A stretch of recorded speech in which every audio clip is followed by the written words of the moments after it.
The Pittsburgh Piledriver podcast is... Oops, I'm breaking the fourth wall. Breaking Kayfabe.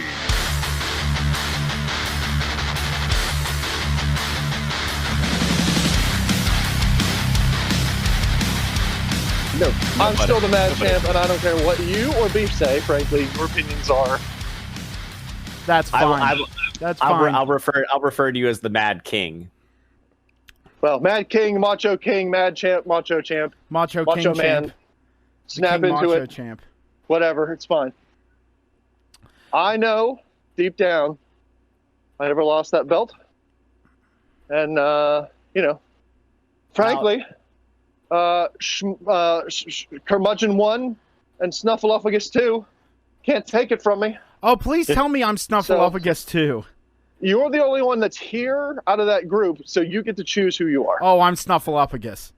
Because the other one has Absolutely. decided that I would rather spend time in front of my television than with my friends, so he's dead to me. I mean, hell, I'm only coming on for a half an hour, but that's a half hour. All right, well, we better start this shit up then if we're on for a half an hour with Tom. Yeah. All right. Let's face it. Guess an hour and a half with Putin Ransom isn't going to be good. Well, guess what? Hi, everyone. Welcome to an episode of Breaking Kayfabe. What'd you think of our little intro? It was fantastic, wasn't it? I am Poot the Bard, baby. I am joined by Mr. Alec Ransom, arguably the rightful champion, and Mr. Tiger...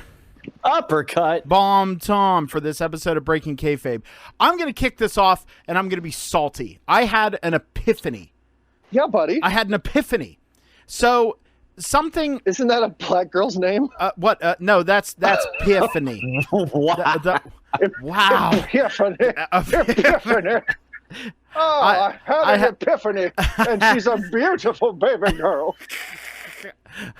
Why do I sound like Medea? Irma Lurd. Irma Lurd. Children, I've had an epiphany.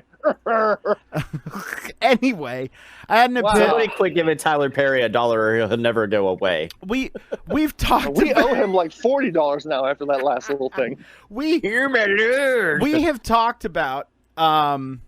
We've talked about before. Like, there is nothing wrong with being like confident in yourself and, saying what you think and meaning what you say. There is nothing wrong with that. However, like I said, I had this realization today. This has been, whoa, who's feeding back on me? Who's doing what? Who's fiddling with their mics? I'm not. I was opening my water bottle. You fiddly diddlers. Anyway. I just opened my water bottle. I need some hydration, okay? I'm a boy who's trying to engage in fitness. You're a I'm big a fitness boy, and I need to hydrate. You are a big, strong boy, and I'm so proud of you. So anyway, you had a little black baby. I had an epiphany that this month has been a big, like cloistering myself in the West Wing, thinking about self-actualization and positivity and what the actual fuck that I won't get into. Really thought you were going to say clitoris there for a second. But okay. no. So, no, I don't know what that is. I'm a guy. I don't know what that is. So I realized the tripods that experience. We have bred an entire generation of hashtag bad bitches and alpha males. And I don't... we have. What do you mean? Yeah, explain yourself. I'm going to. How many times have you heard... And I'll use guys as the example first to show that this is equal opportunity. Equal opportunity. Oh. So, like, this, for guys, right? It's this alpha male idea that, like, you have to be the big chest-beaten brute. You can't have feelings. You have what you want. You take what you want. Damn everybody else. And, like, it's that whole... alpha male thing. You hear about have you ever Ransom? Tom, you're more in the loop with this, I think. But Ransom, you ever hear of a beta male? Like the idea of alpha male. I've heard the term, but I don't know what the definition is. I've never heard of a beta male either. I've only heard of an alpha male. So, like, the alpha male thing is obviously, the like, chest beaten razorback gorilla who like that kind of thing. A beta male is someone who apparently is not strong and is a weakling and cares about other people. So okay. That but we've bred an entire generation of this alpha male, in my area, it takes the form of the shit kicker redneck thing, where driving a big lifted truck, and but then on the other side of it, basically the female side of it is the like bad bitches, like bad girls club thing, where it's like, you do what you want, no one can judge you. Hashtag live, laugh, love. Hashtag it's my life. You haven't walked a mile in my shoes. Basically, it's you can do whatever you want, and if anyone tries to shame you, you just throw out those platitudes of, you don't know my life and you don't know me, and I'm not out to, but I won't. Dude, honestly, I know that's a caricature of it, but it's absolutely true. We have bred an entire generation of people that basically will not take responsibility for their shitty behavior. Yep. Okay, so I wasn't sure where you were going with this at first. Yeah. Because, like, I've heard the term alpha male, and I Right. get that. The boss bitch, I don't. I think I've heard that term too, but again, I don't pay enough attention to societal bullshit to understand what these things are. Like, I hear them, and immediately my brain goes, don't care about you, don't care about this. I don't have time for this horse shit. We basically have done. What we've done is removed accountability. There's no more accountability. Okay. Now I know where you're going, and I can talk about this. Yes. Let's go. There's people. Listen, I understand. When you're younger, you have that adolescent or teenager mindset of like, you don't know me, I know what. Don't tell me what to do. But usually, I don't know about you guys, but I was brought up to, when you grow out of that, if you make a mistake, the way you man up is by admitting your mistake, taking your lumps, and learning from it. Yep. You admit what you've done wrong, and you try to rectify the situation, and you move on. That doesn't exist anymore. Like, people, there is no accountability for actions of anyone anymore. People are led to believe this idea that, like, there's a positive. It's two sides of the same coin. One side is, if you dream it, you can be it. You know what I mean? It's like, you go for what you want and work hard, and you'll get what you want. Sometimes you don't, but if hard work pays off, that whole thing. But the opposite side of it is, do what you want to do and take what you want. And if you screw anything up along the way, or hurt anyone along the way, or ruin friendships with your friendships or family relationships or whatever, then it was all in the service of this, and you shouldn't feel bad, and you did the right thing, and you don't need to feel sorry. Speaking of ruined friendships, shout out to Beef the Legend. Hey, Beef, how you doing? But you get what I'm saying. It was just, I've always known it was there, but it's just this realization that, like, literally everyone, it feels like when you're looking out and you're seeing this parallel universe world, you go like, I thought the way that I was brought up, and I'm sure the way you guys were brought up, was normal. I thought it was normal. Apparently it's not. We're the minority here. Yeah. Well, that's a generational thing too. I say yes to that, because we grew up kind of on the teeter-totter of it. People who came before us were all about hard work, determination, making sacrifices, doing what needed to get done, busting your balls for what you want. I'm sure we've been doing this podcast for a good long time, and I'm sure I've made reference to this before. And Tom knows, because him and I were friends from childhood, that I was raised by a single mother. Yep. No help from my father. No child support. No, what's the thing you get when you divorce? Alimony. Yeah, no child support. Yeah. No alimony. Partially because he was a pile of shit. Oh. But secondly, because she didn't want it. She was like, no. She wanted him cut out of our life. She wanted him to have no contact with me because he was a dirtbag. And she didn't want any. Like, she didn't want help from him. She was confident enough to say, you know what? I'm going to do it on my own. And I was raised by a single mother who busted her butt, scrimped, saved, worked overtime. She was a teacher, so she had a good job, but she did things like teach summer school to earn extra money. While after she had me, after she was raising a child on her own, working a full-time job, she also got her master's degree at the same time that she was working and raising a child by herself. So I feel like our parents' generation was that of hard work, determination, do what needs to be done. If you have a crappy job and you need to get 2 jobs to make ends meet, to be able to buy what you want to have, not what you need, but what you want. If you needed 2 jobs to do that, you got 2 jobs to do that. You sacrificed. And I believe we're on the teeter-totter edge of that. Some of us are like that. Some of us are not. And then after us, I feel like is the generation of it's everyone else's fault. Yep. If my job can't pay for 6 vacations a year and 2 cars and a big ass house and all this ridiculous spending that I want to do, if my job can't do that, well, then it's someone else's fault that I'm not getting paid enough. Like, my pay should be more because I want all these things. Not need, I want. I think I'm with you on that. There is a point of contention with how much people are being paid or not being paid or whatever in a general sense. I will say this is one thing I've always had a problem with and I've never understood is and I don't want to like take this into a political rant or spectrum, but hey, it's breaking kayfabe. Do what you got to do, buddy.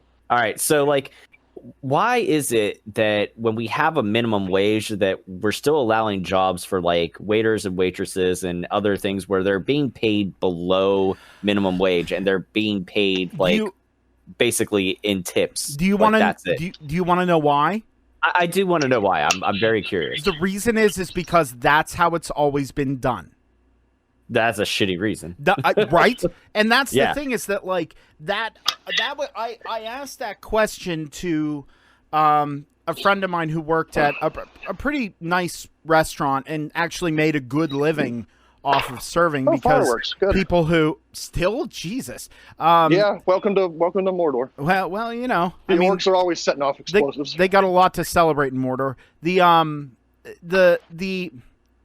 The thing is, like, so they made a good living because people actually tipped well at this restaurant. But I said, why does that happen? Why do you get paid like $1.75 an hour?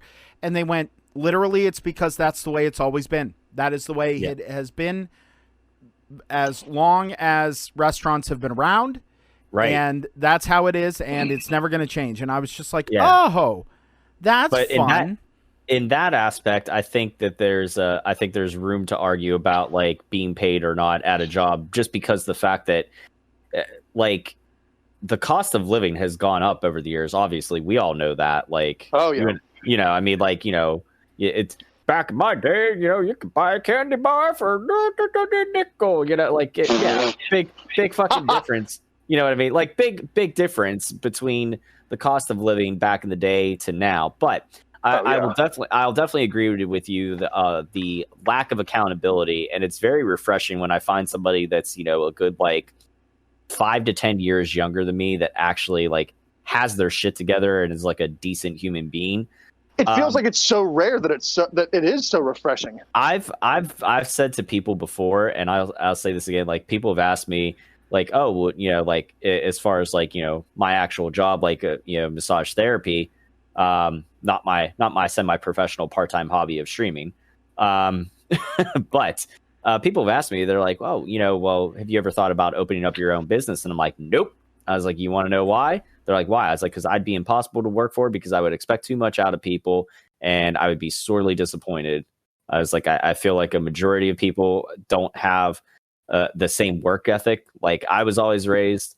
The way my dad taught me was like, you take pride in your work, regardless of if you're the CEO of a Fortune 500 company or you're the janitor unclogging the toilets in that Fortune 500 company. It doesn't matter what you do your job to the best of your abilities because people, because people will take notice of your work ethic regardless of what your job is.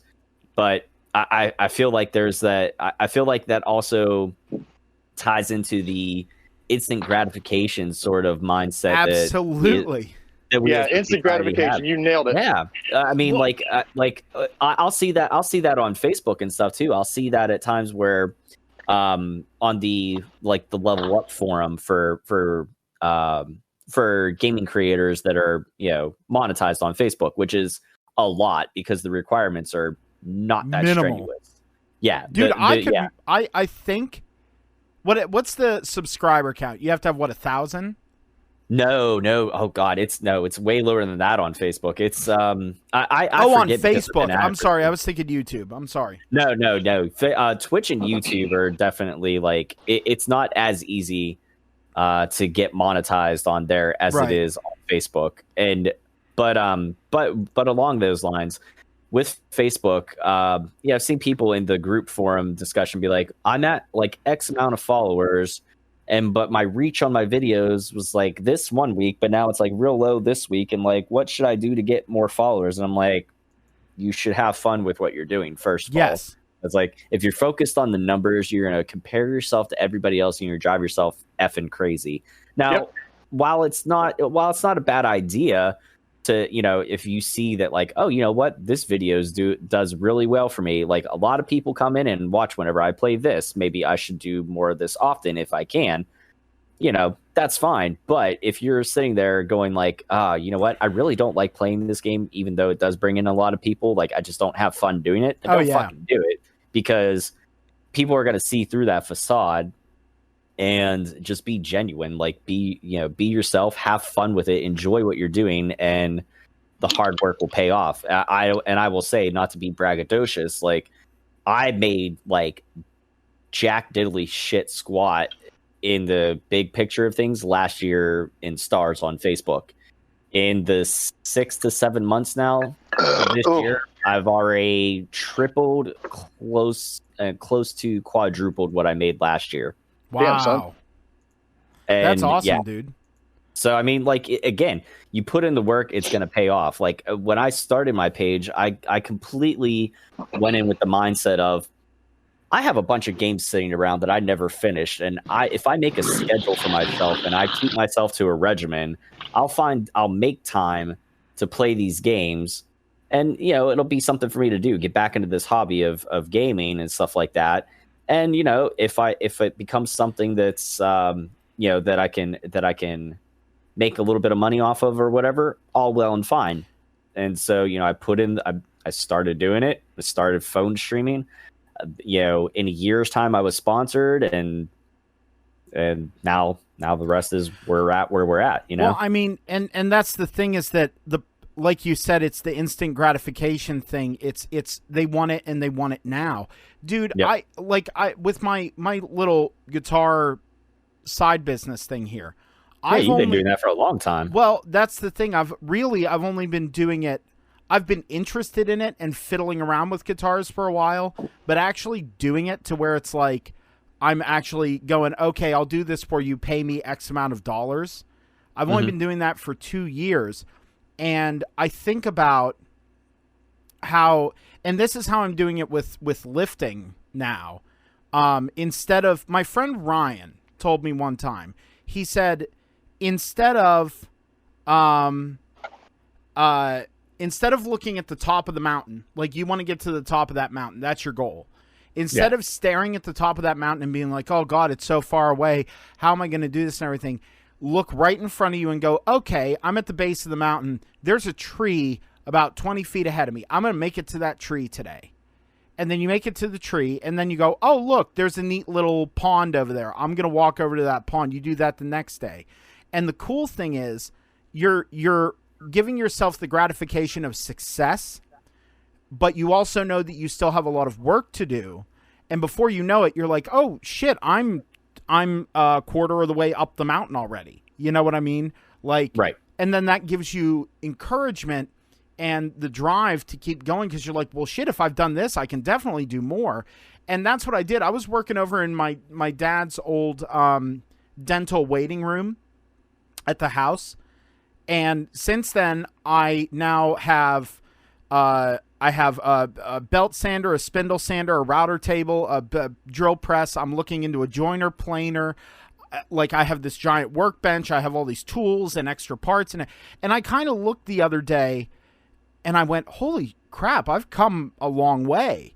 Mm-hmm. And I was like, what else can I do? Now, I'd like to build, but along the way, like, the goal was, like, to build guitars, right? Right.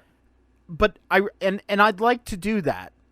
But the thing that you realize along the way is you find smaller parts of that you're really good at and that you have a knack for. And, like, for me, it's winding guitar pickups, like those little magnet pickups. The first two that I ever did, I sent to a buddy in Ohio to just test to see how they sound. And he said, I love them. How much do you want? And he won't BS me. And then from there, I had a guy ask me to do a set of bass pickups for him. And I said, okay, tell me what you think. And he was like, dude, these are the best. He's like, I'm making a YouTube comparison video between the old pickups and yours. Like, he's like, I went, wow, I got a knack for this and I enjoy doing it. Maybe I should focus on that. You know what I mean? Right. And that's the fun part of it. But, like, again, this is the thought process that, like, myself and you have, where we go, okay, slow growth over time yields consistent returns, right? Mm-hmm. And that's the problem. And that's the problem. People want to be, what is it? What's the big streamer? Ghost? Is it Ghost or something like that? I don't know. There's Ninja. Ninja, that's it. Yeah. There's Ninja. There's like Stone Mountain 64. He's they're the big guys who are making like $15 million a year. Yeah. Streaming. Sweet balls. Yeah, but they play stuff like what, Fortnite and Call of Duty. They play. I'm not. Like, gosh, I shouldn't hate on them for finding that niche of success. Like, if that's what you want to do and you seriously want to have your success, like, there's people out there that play nothing but Madden or whatever. Like, you know what? Good on you. Like, you found your niche. Do that. That's fine. I prefer to be a variety streamer. There are certain things I'll stick with, that are popular amongst people, but, like, I don't want to be the quote unquote the whatever guy. Like, I don't want to be the Fortnite guy. I don't want to be the Call of Duty guy. Like, I want to be like, yeah, he's just really good at what he does. Now, I mean, with the exception of, like, oh, he's like the Super Metroid guy, like, I'll take that. But even that, I don't play it all the time. I just have a muscle memory, natural ability from playing it so much as a kid. Oh yeah. And you know what I mean? Like, that it doesn't matter if I play it once a week or once a month. I pick it up, I'm going to fucking rock it. And that's all there is to it, Yeah. Right. But no ring rust on that, baby. Right. Well, and that's how I am. I haven't played Binding of Isaac in 2 months. I picked it up for like one run today, and I ran all the way through the newest boss, Delirium. I was like, okay, I still got it. Like, the but the other thing is too, along with the instant gratification, it's people have, like, it's like a weird object permanence. Like, do you guys know the idea of object permanence? No. So it's the idea of, like, when you play peekaboo with a toddler? Yes. Okay. Like, if you play peekaboo with the toddler, if you cover your eyes and go like this, and you say, like, where's Uncle Poot? They'll think you're gone because they can't see your face. Or if you get up and leave a room, they'll think you're gone forever because they don't have that, like, oh, he's just in the other room yet. And that's the idea of object permanence, is like, if Ransom, like when I leave and I come back to Clearfield, Ransom still knows, oh, Poot's still there. He's just 2 hours away in hell. Like, so, oh dear. But that's the thing, is that people don't have that. It's an extreme version of out of sight, out of mind. Like the idea of ghosting, right? Okay. Yeah, like that's become a very, very fucking common thing. What's that though? Ghosting. It's what is that? It's where you just stop talking to someone with no explanation. Yeah. It can be friendships, it can be whatever, but usually it's within the confines of a relationship. Like, you literally just, one day everything's fine, the next day you're gone. Uh-huh. Yeah. Like, so those, that's become commonplace. So it's, I think it's, Motor City Machine Guns. Did you hear the small dick on that guy? I know, right? Wow. But that's Sorry, guys, I'm revving my engine over here. That's the thing, is like, it's a combination of the instant gratification and that weird, like, okay, out of sight, out of mind. Now it's not my problem anymore, and no one got hurt because it's not part of my life anymore. You know what I mean? Yeah. And I think the biggest thing for if anybody's listening and you're like, oh wow, they're talking about me. Well, then, you know, fucking again, own your mistakes, self-actualization. And the biggest thing, I think, no matter what, in any generation, this applies to anybody for anything, it's all about balance, because dealing in extremes is no good for anybody. Like, you know, it's good to be self-confident. It's good to look out for number one. My biggest piece of advice to anybody is, you know, you got to look out for number one. And I don't need the, I'm not going to ask for it. I'm sure I'll still sympathetically get it, but, you know, I don't need the awes and, you know, so sad. Aww. But my one aunt is not doing well at all, on my mom's side. And she, I forget what kind of cancer that she has. And, she basically, in the last couple of days, I was told that she contacted one of her brothers and said, asked him to write her eulogy. She's ready to go. She's at peace with everything. Like, she's just like, I'm done trying to fight this thing and stuff like that. She's like, it's, there's not a cure. She's like, I'm ready to go. You know what I mean? Well, and so again, like I said, not trying to take pity party for Tom or anything, but I was talking to her and I said, if as long as you're at peace with yourself and you feel this is the best decision for you, then you got to do what you got to do. I was like, I always tell people, you got to look out for number one. But when it comes to anything else in life, do what's best for yourself, just as long as you're not a dick and you don't blatantly hurt anybody along the way. Like, not everybody is going to agree with the decisions that you make. Not everybody's going to be happy with them. But if you don't take care of yourself, who else will? So bringing it back around to, it's about balance.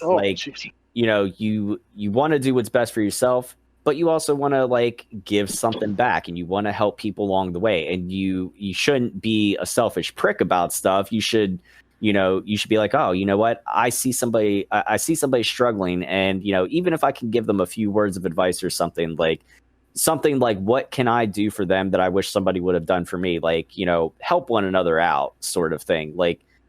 Bring others up instead of pushing people down, sort of thing. If the only way that you can bring yourself up is to push others down, you're fucking doing it wrong. Agreed. What did this stem from, Poot? Did this stem from something? No, I think it's everything that for me personally, happened in the past month, but it's also been a lot of the most of it came from self-reflection. That's been the big thing for me with the massive hit to my ego and also heartbreak that happened earlier at the beginning of the month. I decided to take this and turn it and go, okay, how can I be better? What are the things I don't like about me, and what can I do to change them, and how can I put that positivity out into the world? And that requires a lot of self-actualization, where you have to be honest with yourself and admit, because the easiest person in your life to lie to is yourself. And if you lie to yourself, you get comfortable with it, and it's easy to just do the brain gymnastics to convince yourself, oh, it's okay to have, for some people, it's oh, it's okay to go and have Burger King 4 times a week. Oh, it's okay to not get up and be active. It's okay to, push your friends and loved ones away. It's okay to do, get tanked every night, whatever it is. Like you don't think you have a problem. But if you nip that in the bud and you self-actualize, and what that then does is you become more aware of the world around you and how people behave. And when you start being positive to yourself and you start doing things that are good for you, then you start accepting less bullshit from people. You stop being tolerant of negativity and people that aren't looking out for your best interests and don't care about you. And instead of tolerating it and justifying it, you start going, yeah, I don't need that in my life. So you just don't. And that's where it stemmed from, is just looking around and seeing other people's problems, like hearing other people talk, seeing how they conduct themselves in public, like how they solve their problems, like how they talk to you, how they talk to their loved ones, how they talk to, hell, the person running the cash register. Like, you know what I mean? And you see that, and I just kind of realized, I was just like, we live where people that are in their in 20s and 30s are very self-absorbed and very Epicurean and very indulgent. You know what I mean? And I agree with Tom. There is a point where you have to look at yourself and you have to say, okay, I got it. There's a difference between being self-absorbed and protecting yourself. There is a huge difference. Also, there's a very fine line, and this is one of my sayings I use for myself. There's a fine line between self-confidence and cockiness that I like to straddle dangerously day to day. But dude, that's Gallus, baby. But I'm telling you, it's the same thing. It's all about balance. Like, I work full time, I do the gaming stuff, but I still manage to maintain a healthy relationship. With my girlfriend. I got my kids. And I balance it. What do? I don't fucking stream on the weekends. Friday, Saturday, Sunday, I don't do it unless there's certain special circumstances like, I fucking need to get a retro league run in last minute on a Saturday evening. Okay, I'll do that. Or like this Friday, I'll be doing my league run because my girl's got to log in for work and stuff at night because they're testing stuff. I don't know what the hell they're doing. But okay. I was like, well, if you're going to do that, I'm gonna go ahead and do a stream, because last time they had her on for a couple hours, just kind of sitting there waiting. It is kind of the hurry up and wait ordeal, and so I was like, all right, well, I'm gonna do that. But normally I take that time away to step away and literally just kind of take myself out of the environment of being quote on all the time. You know what I mean?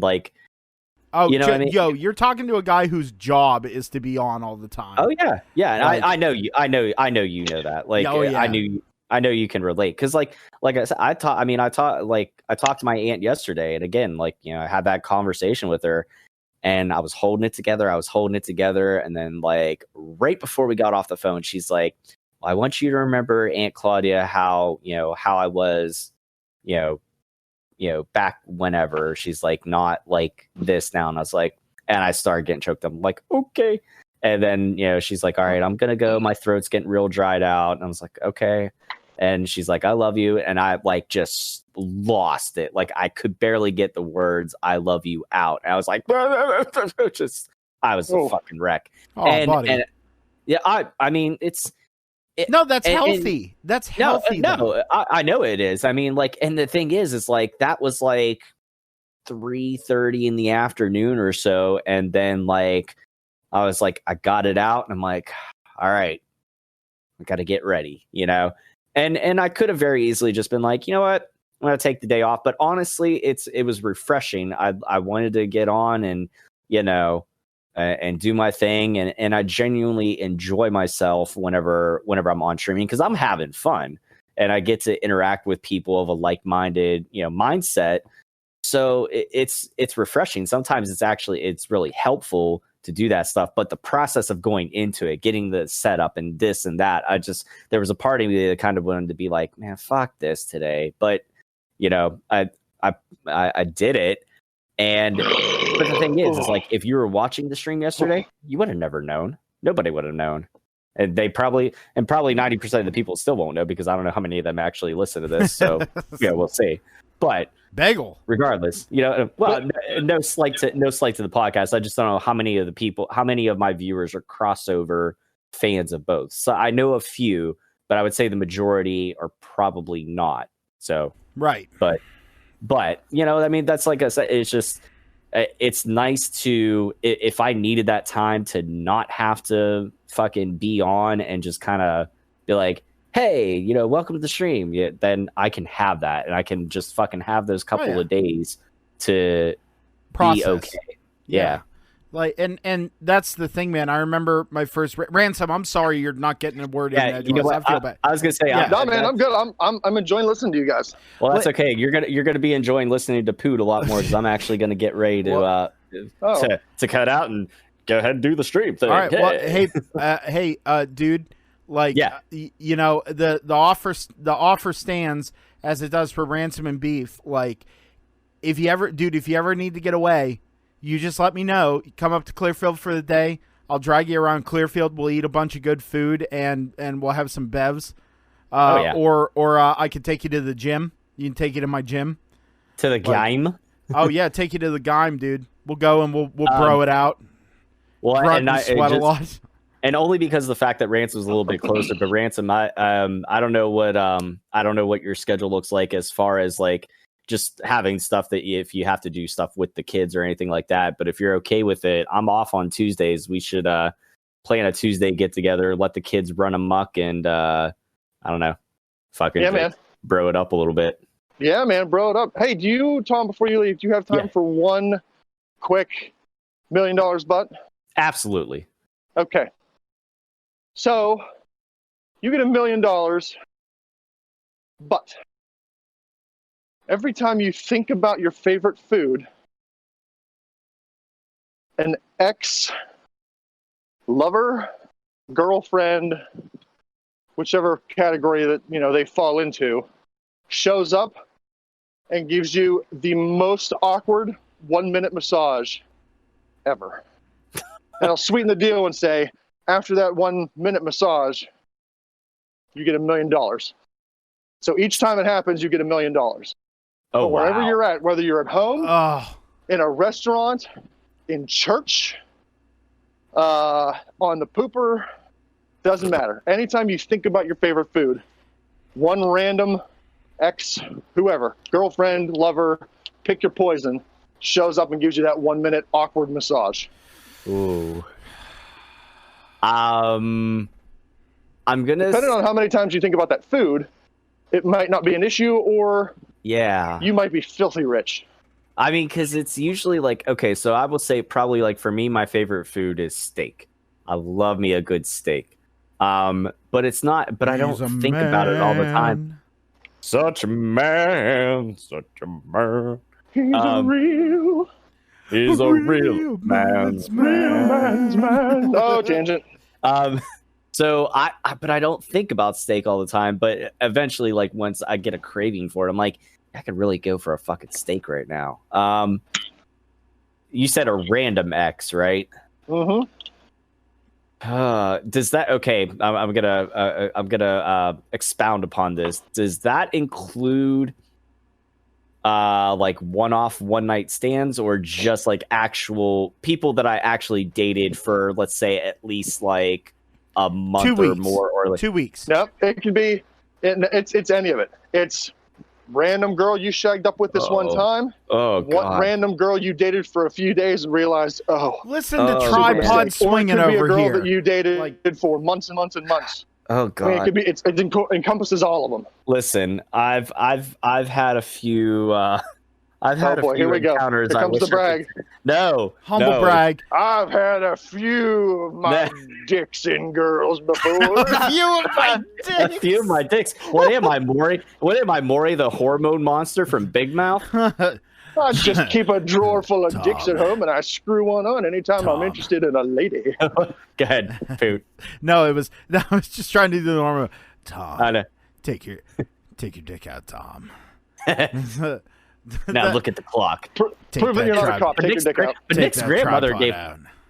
But Nick's grandmother gave him that clock. I know. I know. What do I do with it now? Sleep in it, you pig. So would you do it? I'm okay. I'm gonna say as long as my current girlfriend was okay with it, because we'd be getting, this $1 million, which obviously I would most definitely be sharing the wealth with her. Well, I would hope so. I'm gonna go with yes, because how could she be mad at it? You get $1 million, and it's only a 1 minute awkward massage. It's not like it's a 1 minute lap dance or 1 minute fuck session. It's strictly just it's a 1 minute super awkward. You're just sitting there thinking, I'd really like this person to not be here, and they're probably thinking, this is super awkward. I was in the middle of my day, and all of a sudden I'm here massaging this boy. I love how he coordinated like that fuck session. Can we please have a shirt that's him just making a ridiculous scowl face and have it say "fuck session" below it? Yes. You got to have a few U's in it though. It's got to be fuck session. I would love to hear Ransom's input first, because I'm no offense, I'm assuming, Ransom, that you have not had quite as many of the ex-lovers, which is probably a better thing in the long run. Now, Ransom does not do one night stands. Ransom enjoys the emotional aspect of it as well as the physical, but no, I don't have any one night stands under my belt. But I would absolutely 110% do this. Okay. It's not, I don't think about I don't even know. I would have to sit down and think long and hard about long and hard. Tiger bomb joke. I'd have to think about what oh dear. I'd have to think about what my favorite food actually is. Because I couldn't come up with one like right off the bat. But once I figured out what that was, I'd have to think, how many times do I actually think about that food? And even if it, what I would say, regardless of whether it's a little bit or a lot, I would still do it. Because I'd just say to my wife, be like, hey, look, anytime I think about this food, we get $1 million. I get a 1 minute awkward massage from this bee. She's out after 60 seconds, and we're $1 million richer in the bank. And I don't think she'd be like, yep, think about that food once a day. Because let's face it, the rotation of girls that are going to be randomly showing up to massage the Ransom ain't going to be that many. Yeah. So I'm good with it. Yeah, I worry about some of the ones that might show up for me. Well, I don't know if you have to get going, Tom, to hear my fucking long-winded. I'll hear yours. I'm in the middle of I'm setting up the my stream descriptions as we speak. So okay, I'm somewhere in between you two. Yeah. With this, whenever he said $1 million, but every time you think about, I thought it was just one time $1 million, and I was like, nope. Every single one of them can go fuck off. No. Oh dear. Like it was literally for $1 million once, not enough. $1 million every time. On the other hand, okay.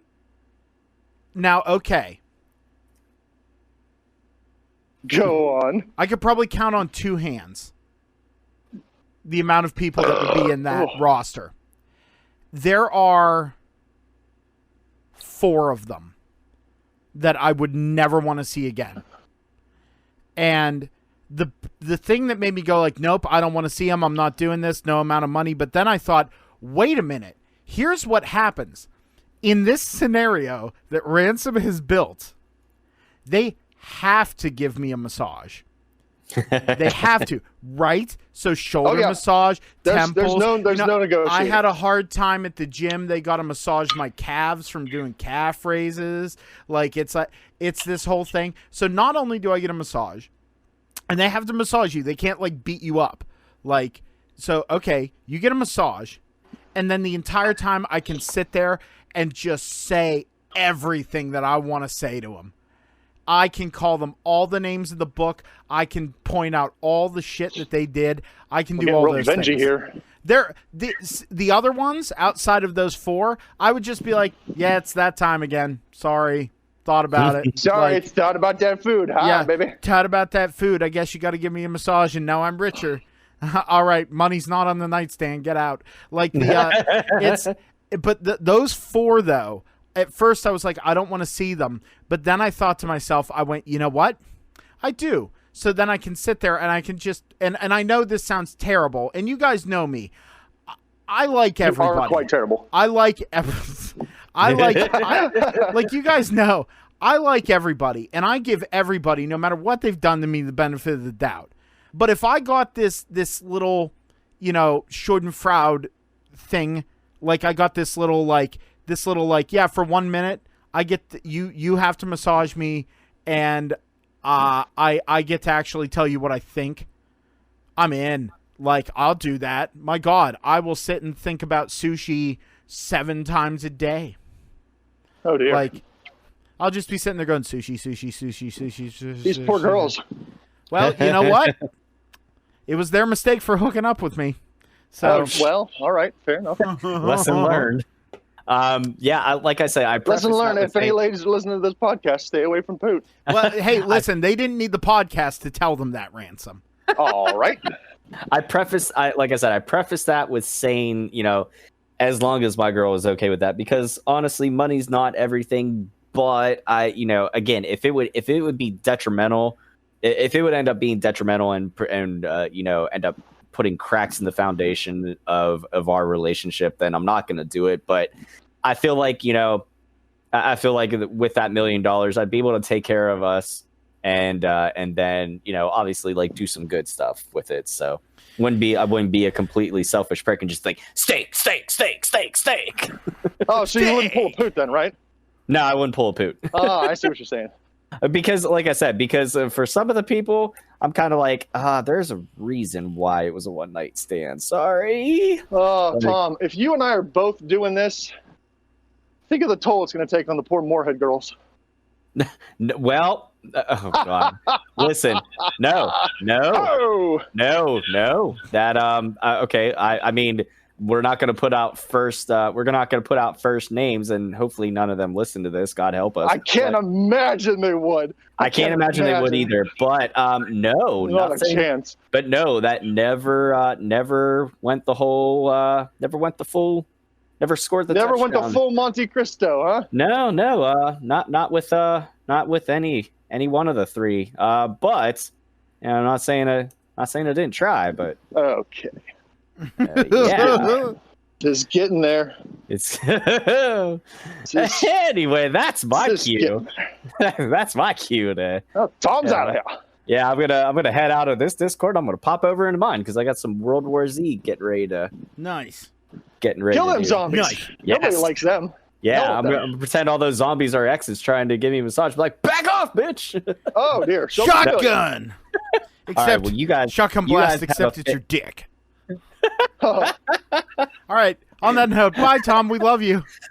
I love you guys. I'll talk to you later. Good talking to you, Tom. Have a good one. Bye, buddy. Bye, later. So Bye. we just wait. So now, are we now officially, because we said love you, buddy, bye? Does that mean we're now part of the X Brigade? Are we gonna have to just like appear at Tom's place?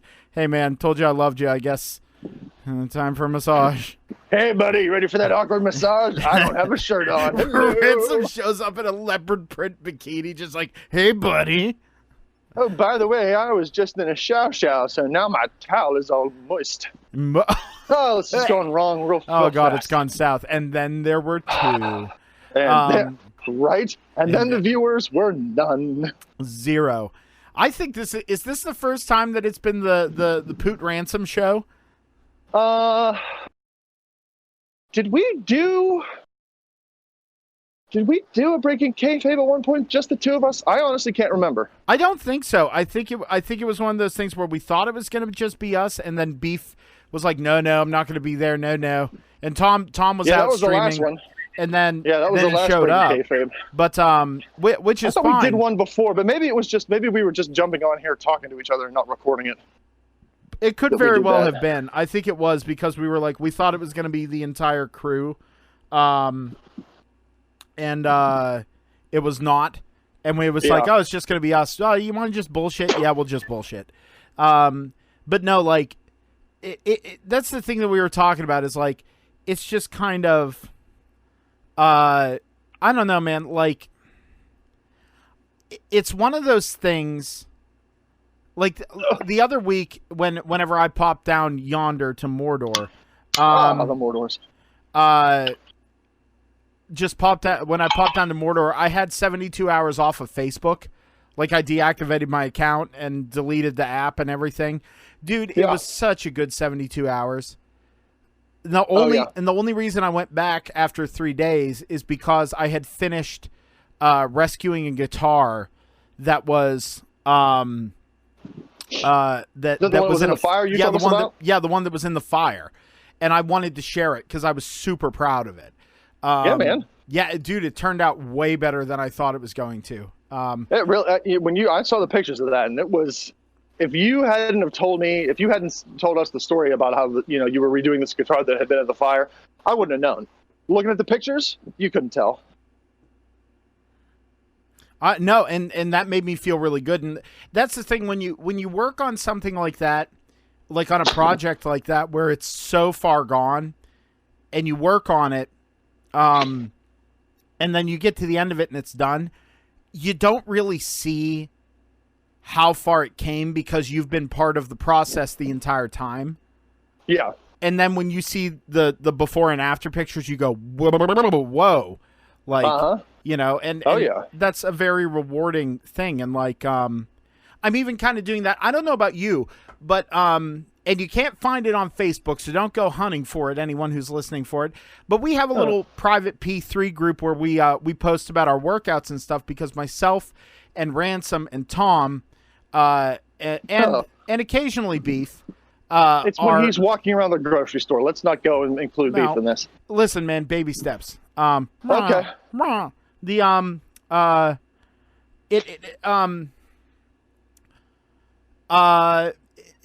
It's the, like, we put up pictures of our progress, like our daily workouts, like we put up our Fitbit or Apple Watch, like stats, like, calories burnt and all that good stuff.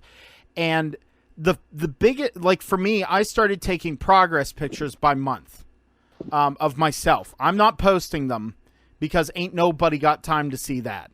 But the first month, I knew I wasn't going to see drastic change, but I see small changes, like little tiny things. Like my shoulders are getting bigger.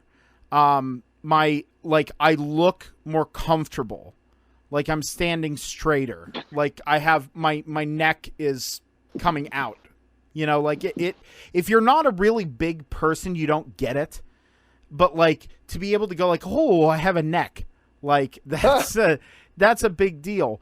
But like, I was proud. I hear you on that. Oh, I do. Let me interject real quick because I had a video interview for a job last week, and I can't remember when I bought this suit.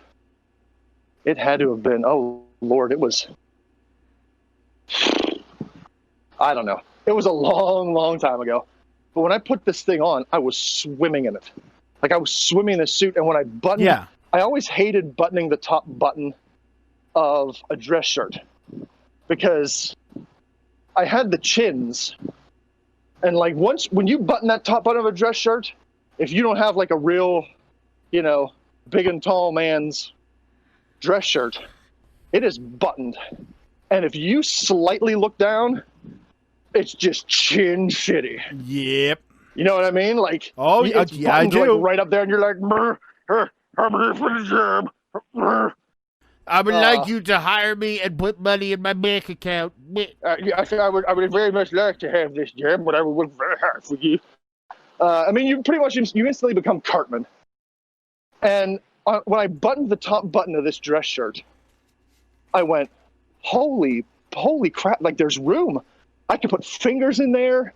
I can look down, and there's still, like, I haven't lost all the chins. Yeah. So there's still some chin there, but, like I could button that top button and look down and not feel like I was being strangled by my shirt. And I went, oh, this is delightful. Dude, and those are the things that should push you forward. It's not, again, it goes back to my mountain analogy. Like, yes, seriously, like for me, for you, the thing I want you to do right now if you can on your phone, if it won't interrupt anything, go on the P3 private group, look at the banner picture, and then look at your most recent picture you posted.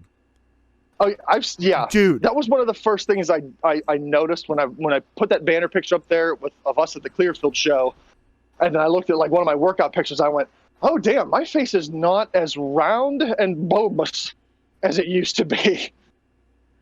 Oh no, and like I can notice significant drop in face flab. No, and that's the thing you do. I was like, holy crap.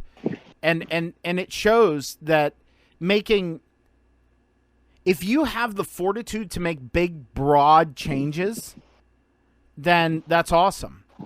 But small changes, man, it's little stuff. Like the big thing, like getting something like a Fitbit. Yeah, sure. Maybe you think, oh, I'm going to be one of those people. But I was like, 10,000 steps in a day, that's bullshit. I got this covered. I'll nail that first day. Dude, I didn't realize how stagnant I was. The first day I wore my Fitbit, you know how many steps I got in the whole day? How much? 934. Oh, boy. Yo, it put the fear of God in me. And I went, oh, yeah, man. All right, cool. And up at that point, up until that point, I had been doing my DDP yoga, sporadically. Just trying to move, just trying to do something. And I love the DDP program. However, I just kept saying I miss lifting. And there was some pride that was keeping me from going. And I just couldn't. And eventually I went, all right, the gyms are back open from COVID. I'm going. And I went. And I did my first day, and I did, okay, I'm going to do a full body lift, and I'm going to do lightweight high reps. And I'm not going to worry about looking stupid with 15 or 20-pound dumbbells or, doing a warm-up set of reps with an empty bar or whatever. I'm not going to worry. I don't care. So I did it. And I went, okay, I did it today. Let's go again tomorrow. And I went back tomorrow, and I did a full body work. And I did that for 2 weeks. I did full body workouts Monday, Tuesday, Wednesday, rest day, Thursday, Friday, Saturday. And then I went, okay, let's start working on, muscle groups. The way we've done it whenever I've come down there and we've gone to the gym. Back, bicep, chest, tricep, core, legs, shoulders, and calves. Like, I've been doing that now for 2 months, and I feel just awesome. And the thing is, for me, unlike you who slimmed down, and I'm sure if I really put the time into if I had the mentality of someone who wanted to cut way down, I could. But even when I lost weight about 6 years ago, I'm still a big man. I will always be a big, broad man. And at the gym the one day, a guy told me, I said, like, dude, I don't feel... We were talking about, like, technique and of lifting and what you should focus on and stuff. And I said, man, I just, I wish I could be, like a, body, like bodybuilder body, like Arnold Schwarzenegger is the default go-to. What dude wouldn't want to look like that? Right. But then he told me, he said, dude, do you know how many guys here at the gym would love to be built like you? And I looked at him, I said, are you kidding me? And he goes, your build, the way you are, is like a Brian Shaw, an Eddie Hall, a Robert Oberst, like these guys who are strong men. They said you're Yeah, because those guys aren't cut. No, they're just big, thick men. But and they're powerful as hell. Oh my God, dude! Well, Eddie Hall was the first. The Beast, Eddie Hall, was the first man to deadlift 500 kilos, which is over half a ton. Yeah. And when he did it, he got the lift up, and there was so much pressure, like his blood pressure was so high, he literally started bleeding out of his nose. And like, good Lord. Dude, watch the little 15-minute video on YouTube of Eddie Hall recounting that lift. It's incredible. But he told me, he said, like, dude, you, even though I'm shorter, he said, dude, you're built like a strong man. He's like, focus on that. He said, which would you rather do? Be cut and trim and have that V shape and have glamour muscles, or would you rather be able to Viking press a car? And I went, yeah, right. I like the idea of Viking pressing a car. And he goes, right, then do that. And I went, okay, you know what I'm going to do? I'm going to keep my calories down so I lose fat, and I'm just going to keep lifting. And I feel great. Yeah. You know. Yeah, man, that's what you got to do. And, I wanted to slim down because I had gotten, well, we'll see, not built, but just, and, yeah, I don't know. It had gotten to the point where I felt sluggish and gross and just overall unhealthy. I mean, you could tell when you feel unhealthy. Yep. And if you're really being honest with yourself, I always get this word wrong. Sediment, not sedimentary. Sedentary. Yeah. Yeah. Right. Okay. So if you're really being honest with yourself, it's easy for people to lie to themselves and go, nah, man, I'm fine. Like I could sit all day. I'm good. Don't worry about it. Dude, I did that literally since I quit going to the gym. I got all depressed and shit. And I was like, that's fine. Yeah, no, I did the same thing. Like when I fattened up, like it was like, nah, who cares? But if you're going to be honest with yourself, a sedentary lifestyle, you feel like crap. And I got to the point where I was like, you know what? I'm 36, walking from pick a spot to another spot. I shouldn't be winded. Like I would go from my car into my garage, up a flight of steps to my kitchen, and then up another flight of steps to my bedroom, and I'd be huffing and puffing. And it got to the point where I had to say to myself, look, man, you can tell yourself all you want to the live long day that you're fine with this. But when you get winded going from your car to your bedroom, there's a problem. Oh, yeah, and dude. I really, really had to be super unflatteringly honest with myself and say, you're not enormous, but you're so far out of shape that, I mean, it was bad. And that's why I did it. That's why I started I started with cardio. I didn't touch weights. I started with cardio. I reduced all sorts of garbage and shit intake. I stopped those Red Bull Monster energy drink crap. Yep. I can't tell you how many of those I drank in a week. I mean, it was bad. And, I cut out sugary crap like pop, candy, all that garbage, and I focused on drinking. Like when I got thirsty, it's like, okay, I would really love like a nice glass of lemonade or crack open a nice fizzy, pick your soda pop beverage here or nice fizzy beer. But you know what? I'm going to fire up with a glass of water and shovel it down. Yep. Because honestly, that when you get thirsty, when your body says to your brain, or your brain says to your body, I'm thirsty. It's not thirsty for pop. It's not thirsty for lemonade or energy drinks. It's thirsty for water. You need hydration in your body. And it was my brain lying to myself saying, oh, I'm thirsty. I'm going to fire out with a Red Bull. Or I'm going to crack open a nice frosty beer. It'll be delicious and thirst quenching. And nope, it's not. So that was a big part of it, was cutting out all that bullshit that you put into your body. Hitting the cardio, just because I needed to drop weight. And man, I feel so much like I notice now that I can go a distance now, walking or running. I can go the and distance. Yeah, like after a while, you start to breathe a little heavier. I mean, especially if you're running. Oh yeah. But it's nowhere near like I was before, where I would do a simple task like get up and go to another room, and I'm going. It's like, okay, now I did 20 feet and I got to sit down.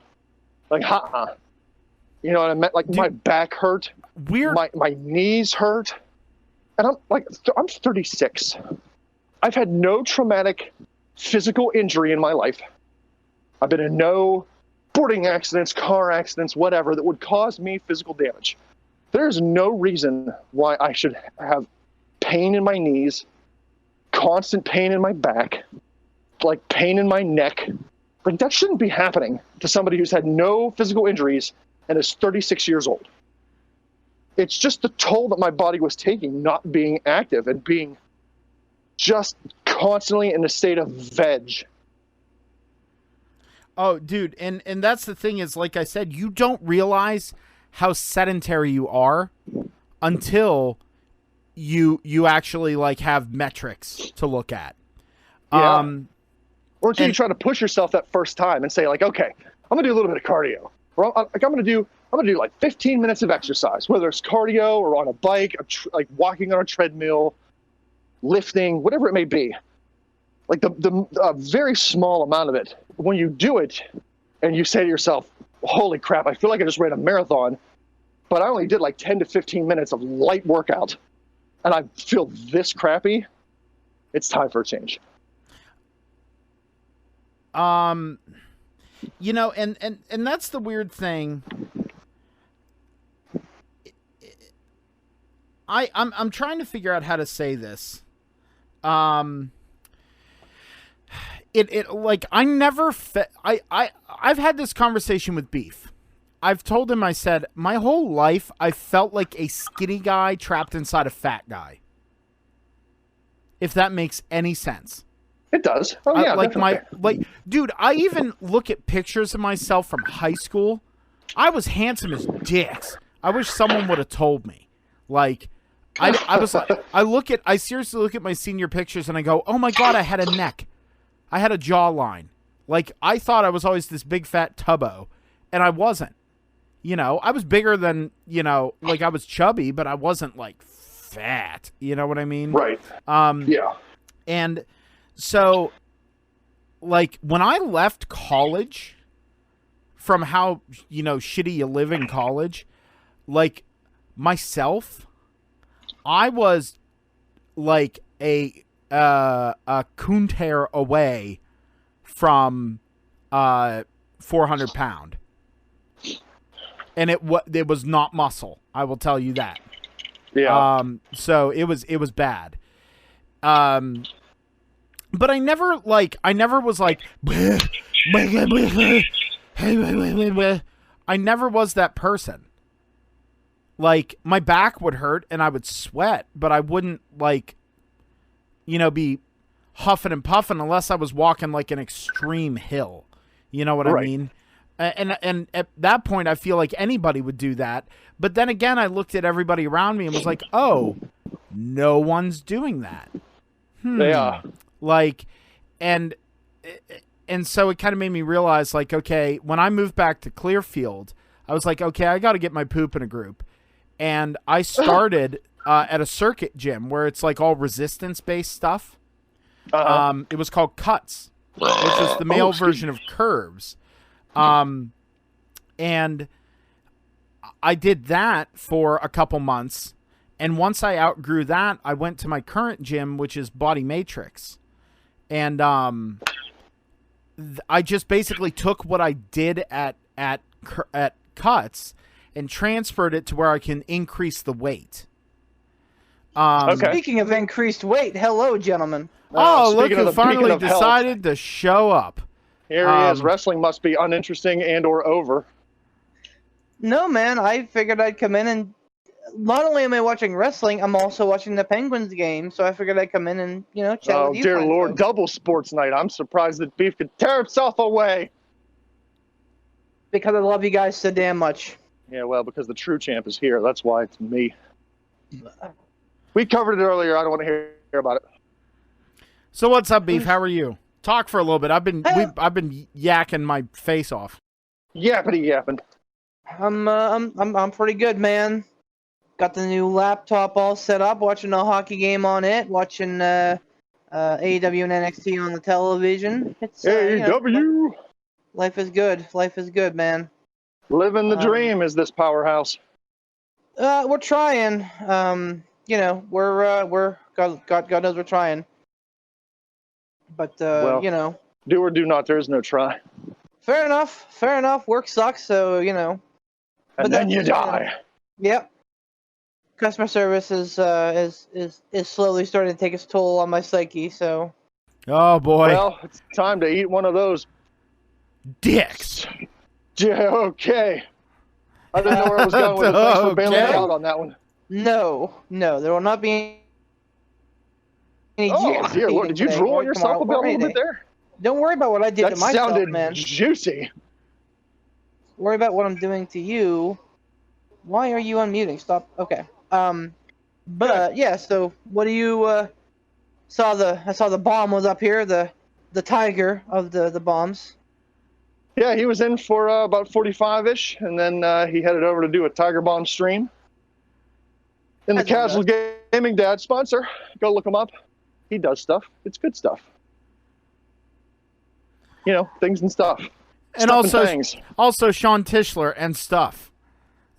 Yeah, fine window drapings and pottery. Multi-family garage sales. That's the one it was. No, but no, we were talking about like our how we've progressed Fitness. with our fitness, and not like Tom where he's fitting his dick in places it shouldn't be. Oh my ask Beef. gosh. Speaking of which, ask Beef the $1 million butt. So I posed this $1 million butt to Poot and Tom earlier before Tom left, and I can't remember what. I think Tom was a yes. I think Poot was also a yes for vengeance factors. Oh, it was definitely Vengeance. absolutely. Yeah, Poot was a yes for vengeance factors. I was a yes just because, well, there's not Gonna that grab many, a bev. so I'll be right back. I wouldn't really worry about me. So the question is, $1 million butt.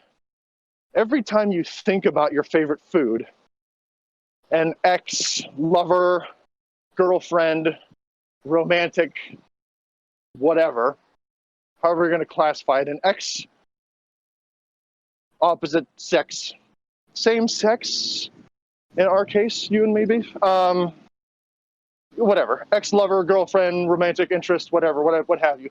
Every time you think about your favorite food, one of those people will randomly show up, give you a 1-minute super awkward massage, and disappear out of your life. And every time that happens, you get $1 million. So it's not just one, it's anytime you think about your favorite food and a random ex, whatever they are, shows up and gives you that 1-minute, 60-second awkward massage, and poof, they're out of there. You're $1 million richer each time. Would you do it? First of all, gross. I think I'd probably have to use the money for bail money, because if another female put their hands on me in a non-platonic way, I think there'd be some murdering by my wife. Well, it's not. They're not going to show up and massage your dick. Yeah, even so. They're going to show up and it's going to be like a shoulder massage. Get over yourself there, handsome Jack. Handsome Jack. I assume mean, Beef has said no. I'm Well, he's waffling. He's Of course, this one is waffling. You're telling me that your wife is so insecure in your relationship that a random girl shows up, a random ex from your past shows up for a 1-minute shoulder massage, and your bank account is up $1 million afterwards, she's going to have her undies in a bundle. Well, I'm being facetious. I'll facetious you. Oh. You know, I think about food a lot, so that has the propensity to be a nice little cash grab. I mean, why not? Why not? Sure. And the awkwardness comes in not because it's an ex from your past. The awkwardness comes in because it can be, think of how many times you may think about your favorite food. It's not always at a restaurant or at dinner time or when you're on your way to, a place, getting takeout or whatever. Like it's, you could be on the toilet. Like, boy, that was a handsome poop. Boy, I could really go for an X. Wham! Oh, that's right. I'm on the throne, and now it's massage time. Hello. And now it's massage time. Or you're at someone's funeral. You're like, boy, I hope they have X at the wake. Wham! Oh dear. Well, looks like I'm getting a massage in the receiving line of the funeral parlor. Oh. Yeah, that would... I mean, I'm all for it, because at that point I can explain it away. Like, hey, I thought of my favorite food. This person appears. I get $1 million. Here's 500,000. Yeah, I mean, I think I'm still in. I think I'm still in, because that's, I mean, it's a handsome fucking toll to get, so, yeah, why not? And let's face it, they appear, 60 seconds later, they're out of there. Right. So it's not like you have to have some sort of awkward conversation with the person. It's Revenge-o Poot here. Dr. Revengor is all about getting them to show up so he can in spend 60 seconds. Fucking heat miser 85%, 85% of the cases, I would have very valid reasons to do so. So get off my back. Get off my back. Or my dick. Murray. Yeah, man. Yeah, he's gonna be sportsing out. Oh. No, I'm multifunction now. How do you like the computer, by the way? Oh, I love it. Welcome to the fucking master race. Fantastic. What is it, by the way? It is an Acer Nitro. I was going to buy just like I don't want to say a cheap laptop because laptops aren't cheap, but something that was going to be good for our gaming that we do, because we do it video style, and the Chromebook wasn't cutting it, and Discord sucked on it, so Chromebook. Yeah, it's I paid $100 for it, and like you're a college freshman. Yeah. So, I was hoping for more. The streaming was not where I would like the video streaming was where I wanted it to be. So, so I was looking at other options. I was like, okay, I'll have a little bit of bank. So, I'm looking at him and our buddy Sean. I sent him the thing. I said, hey man, I'm looking to really get into it for this. And he's like, listen, dude, if you spend like $300 more, you're gonna have a gaming PC. Like, you'll be able to game with everybody else. Your hardware is gonna be right there with us. Your software, is gonna be impeccable. And I'm like, well, fuck, if we can, make it happen, why the hell not? So I did, and I love it, man. It's. Welcome to the master race, dum dum. I don't have a preclusion to anyone. I love my Xbox as much as I love my PlayStation, as much as I love my Switch, as much as I love my laptop. Was it Nitro 5 or a Nitro 7? 5. Oh, okay. Yo, that's pretty good specs, man. Wow, especially the graphics card. Yep. That's pretty good for the price. Woo. Yep. That's really good. Woo. And it has does it have HDMI out so you can plug it into your TV? It does, in fact. Oh, nice. Very cool. Yeah, man. It's got all the bells and whistles. HDMI out. It's got USB 3.0. It's got the other USB. It's got Bluetooth. I mean, it literally has everything that I need and then some. So, Jeez, if you ever decide to game again, you could put stuff up on your TV. I know, right? Exactly. Well, that would require a pretty fucking big, long HDMI cord. I'd probably do a screen-to-screen function share of some sort. Bluetooth that bitch. As opposed to doing that. Yeah. Dude, I was going to say, like, longer HDMI cords are not terribly expensive. And the ones are short ones. A hard line. Come on, get in there. A hard line connection is with that kind of stuff to me, and I could be wrong. With the way that wireless stuff is now, to me is a little bit to me.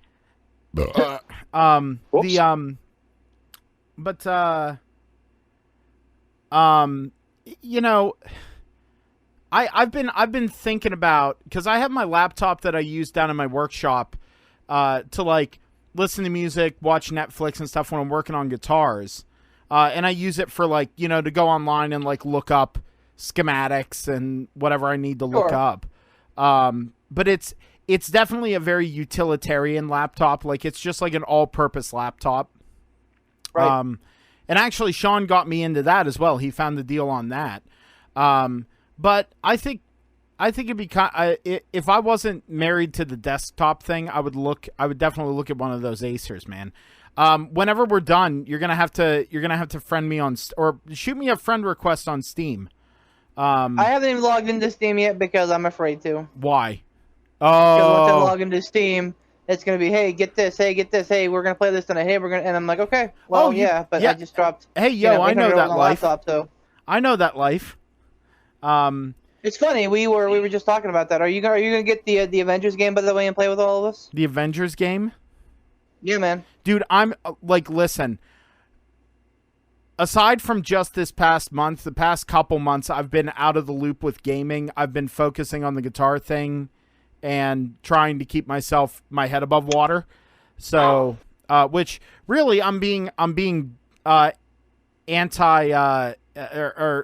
unproductive and not leaning on my friends. But no, you know what? While we're faffing around, I'll look it up. I just want to touch on one last thing with the fitness thing. Putting his pizza into my mouth. Or in Tom's case, fitting his dick wherever it'll go. Oh, dear. Fitting this tripod. Which apparently is not many places. Well, you weren't here earlier. Yeah, you weren't here earlier. Oh, for God's sakes. Yeah. Always been around. But it's the thing that, like, I decided I didn't have any long-term goals, but I set one. And I think it's achievable. You tell me what you guys think. My goal is, in 2021, I want to participate in, not even win or place or whatever, just participate in an amateur strongman. Oh, that'd be cool, man. Oh, you could do that. Man. I would love to do it, just to, like, because I tried I haven't done like any like quote unquote big strong stuff like deadlifts or anything like that, because I'm like, okay, I got to get myself mobile and really going. And so the other day I decided to try deadlift, and I'm like, okay, we've been doing lightweight high rep thing, so I haven't done a deadlift before. I've studied the technique so you don't hurt yourself and everything, and I went, okay. And a standard, like, deadlift bar is 45 pounds, right? And so right, I put... Which is your normal... your normal bar, right? I put 25s on either side. So I went, all right, 45, 60. I was like, okay, we'll just start small. And I was like, okay, there's going to be resistance. Like, I haven't done this before, but I just went, woof. Like, I went, okay. So I threw 45s on there. That's 90, just the plates. And then the 45 after that, that's what? Help me with math. 135. 135. It wasn't as easy, obviously, but I zipped it right up, and I went, am I good at deadlifts? Like, I literally had that, like, am I stronger than I think I am? Yeah, Beef's disappointed at my progress. But I went, and instead of pushing farther and going, let's see what we can do, I went, all right, I'm going to leave this here, and I'll tackle it next week. Like, because I'm like, maybe I'm built for that, because taller guys aren't as good at deadlifts as shorter guys. If you're shorter, it's easier to get the form and do it. So I went, well, I'm shorter, so maybe I'll be better at deadlifts. Maybe I'm going to be able to deadlift and, you know, that kind of thing. But, like, I'm seeing the progress and, like, I feel good. That's the thing. Is, like, you know, so it's kind of fun. Anyway. I support you. I think seeing Poot the Bard in the Strongman contest would be fantastic. Dude. Yeah, that would be tops. The Barbarian. The Barbarian. So I set myself a goal when I started my journey at the beginning of May. I was 250, and I said, okay, I want to get to 220. Like I'll figure it out then. I want to get to 220. By June, I was at 220. So now I don't know what to do. I don't know if the goal needs to be, okay, you've lost a bunch of weight. Now it's time to start putting on muscle. Or, okay, you went from 250 to 220. Let's go to 210. Like, I don't know what I should be doing. I don't know what I should be focusing on. So I'm doing a little bit of both. Like, I'm doing cardio, which is either, you know, like the DVD cardio I do in my living room, or stationary bike, or running/walking. And I'm also trying to hit the gym once a day. And I'm doing a multitude of things in the gym. Like, I'm doing bench press, free weights, that crunch machine. I'm doing a bunch of stuff while I'm there, so I'm not really focusing on one particular body part each time I go. I'm doing a little hodgepodge of both. So I just don't know what the next step should be. Well, the thing I like seeing that you're adding in weight training into your routine. And I that's the one thing that I lament about still being here is that I'm like, man, if I lived down that way, like, we could go to the gym and, like, I could explain this stuff, because, like, I love it when people talk to me about this stuff, because I go, like, they'll talk to me and I'll talk to them about form and, like, ways that you lift and method and, like, the thought process behind it all. And they'll look at me and go, how do you know so much about this? And I go, like, well, at one point I actually was kind of in shape that wasn't round. Like, you know, but, like, I'd love to, like, sit down and go, like, because we did what? Chest, tricep, and shoulders. Yeah. And shoulder day is such a good day. Oh, it's so good. I hated it. I love shoulder day. It's so good. But that's what I did today, as a matter of fact. But like, because the thing is, and I was even talking to the owner of the gym here in my gym I go to, Body Matrix, the owner, Sam. And I said, oh yeah, I told him, I actually told him about you. Oh boy. Because you were planning on coming up to Clearfield the one day. Cheap plug. Truck's trying to get. Who's trying to get? This guy's playing with the lights. I'm sorry. Hey, why don't you go? Another sponsor. Shut up. Why don't you go pay attention to your hockey match? Yes. Go pay attention to your hockey match. It's fine. Honestly, I should pick back up on hockey. I fell out. I was big into it, and then I fell out of it. I got to pick back up. But I was talking to him about you, and I said, oh yeah, he's really leaning on cardio, and he's lost a lot of weight and everything. And Sam looked at me and he said, well, you tell him that cardio isn't everything. It's important, but it's not everything. And because people, that's the same thing of, like, women say they don't want to lift weights because they don't want to get bulky. You know what I mean? It depends on how you do it. You know what I mean? Yeah. So, but anyway, let's get away from the fitness stuff. Beef, tell me about Ark. It's a fun game. It's old. It's like 4 or 5 years old or something. I don't remember when the beta actually ended and when the game actually started. Ark? Is that the dinosaur game? It is. It is. It's survival style, a la what the fuck is that game? I can't think of the name of the game now. Rust. It's like Rust but with dinosaurs. Minecraft-ish. You know, pick your survival genre.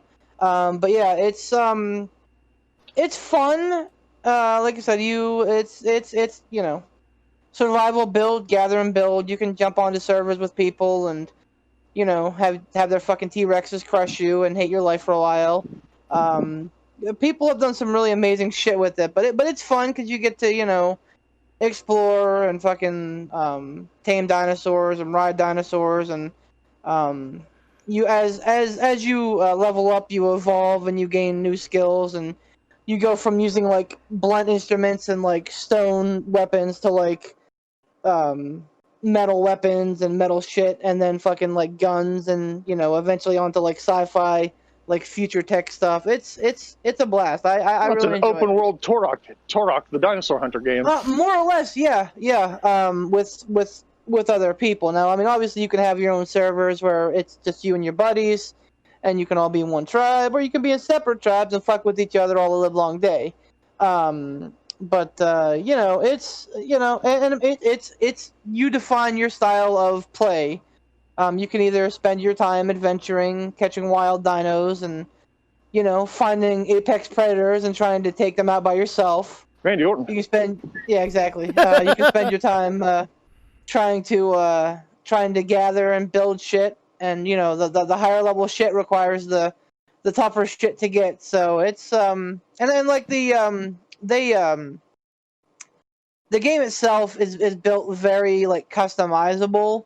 So like there are like base settings in the game, but you can tinker with pretty much every setting, like how badly dinosaurs hurt you, how quickly dinosaurs tame, how quickly you level up, how much resources you get from one thing, etc. So it's I mean I loved it. I played it for like 6 months to a year, a couple years ago, and I kind of fell out of it. Now I'm jumping on with my buddies, and we're kind of doing a thing. So now, are you guys playing that? You're obviously not playing that through Steam. You're playing that through, what is it, the Xbox Game Pass thing? Game Pass, right? Yeah, which is a hell of a deal if you've never used it. It's like $1 for a month.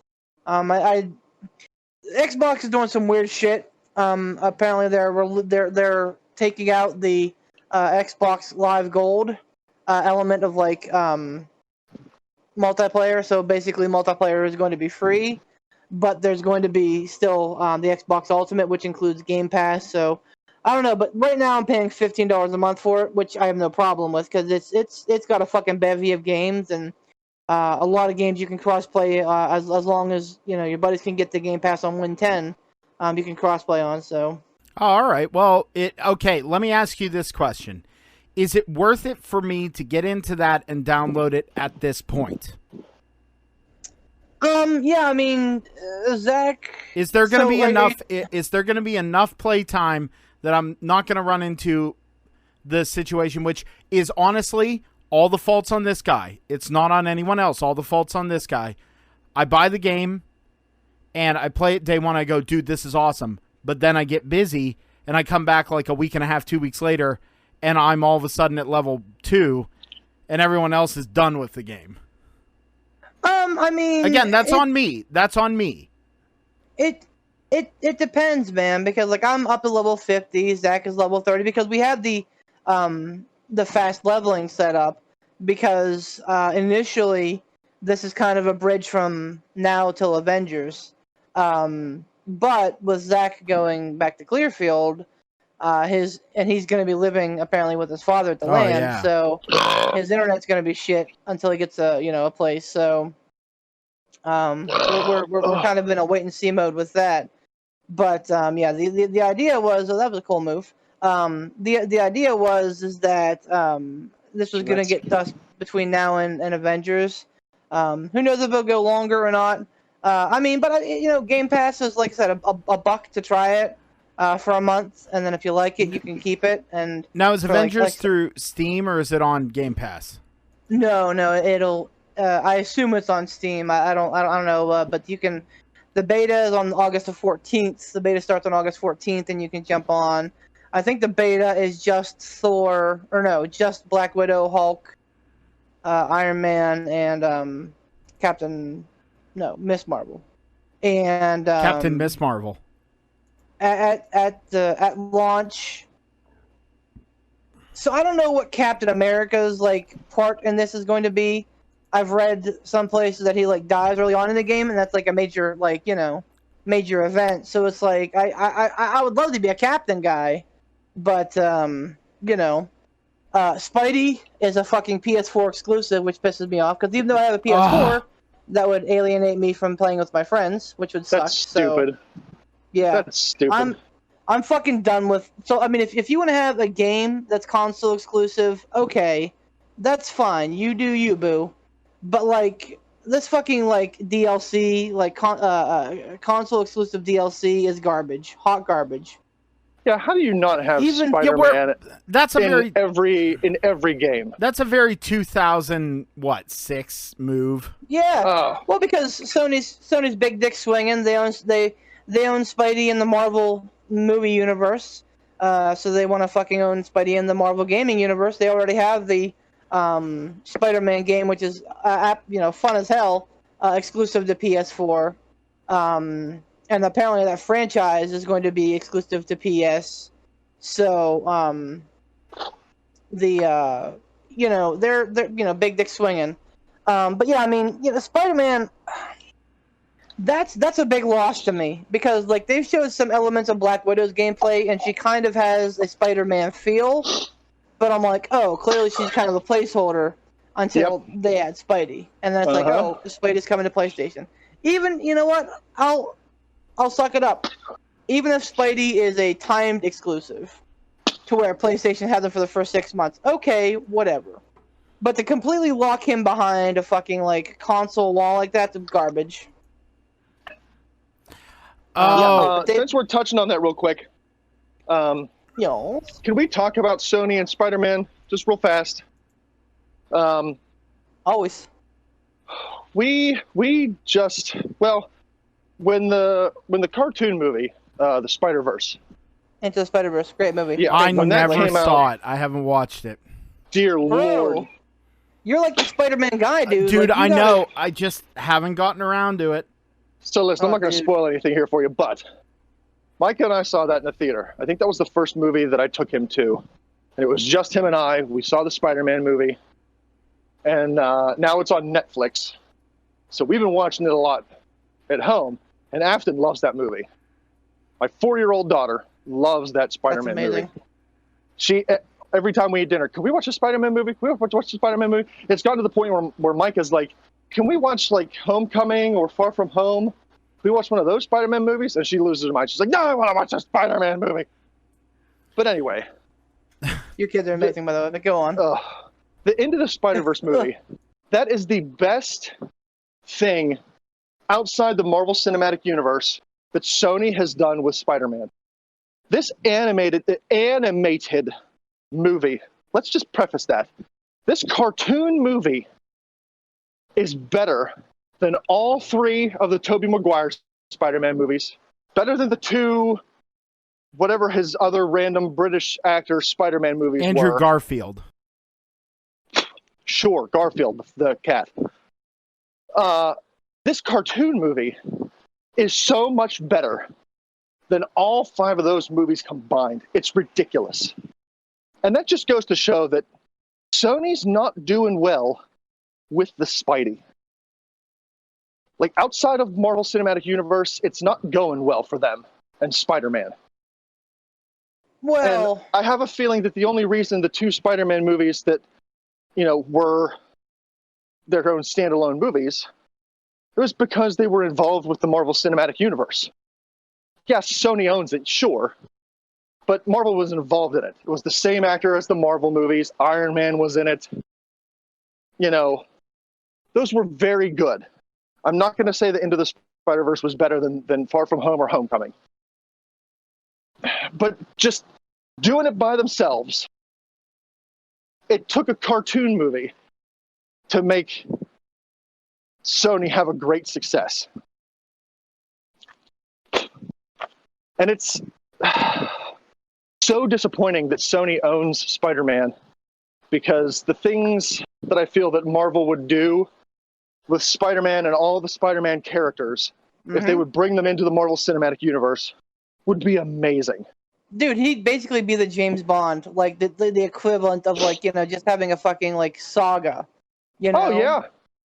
Somebody said that Marvel wanted to do 9 movies. They wanted to do the high school, the college, and then the adult Spider-Man. And I think that would be a great thing. Oh, yes. And gives them a wonderful chance to exhibit all of his rogues gallery, including crossovers that could cross over the generations, like Green Goblin, like Venom, guys that, you know, would stick around, not just Carnage, Doc Ock, all those guys. Right. Like, all those guys could be... And that's the one thing that I loved about... what was the first one? Homecoming. Homecoming. Sorry, I had to get a drink of the hydrations. That's the thing I loved about that movie, and you know, it's nitpicky. I'll give you that. It's nitpicky, but I hate it when these movies kill off the villain in the first movie they appear in. Like, okay, there's the villain, dead. Fantastic. Well, now what? You know, they didn't kill off Vulture. He's still alive. And that gives them the opportunity to bring back Michael Keaton and to bring back the Vulture, which I never really got into the Vulture as a villain until Homecoming, when, dear Lord, did Michael Keaton knock that part out of the park. Oh, it was a great reimagining of the character, man. It was the best. That was the best Vulture ever. Vulture was always kind of a lame villain to me. Like, okay, it's an old bald guy that wears fucking fur. Like, okay, whoop-de-fucking-d. But the way that Keaton played the character, like, from oh, hell, I can't remember, Toombs. From the way he played Toombs out of the costume, and the way that he played the Vulture, like, in the actual Vulture character, I thought it was fantastic, and I think he did a wonderful job of really making you root for him, like basically be an anti-hero, you know? Yeah, and you did. Yes, I did. There were so many times during that movie I thought to myself, you know, he's got a good point.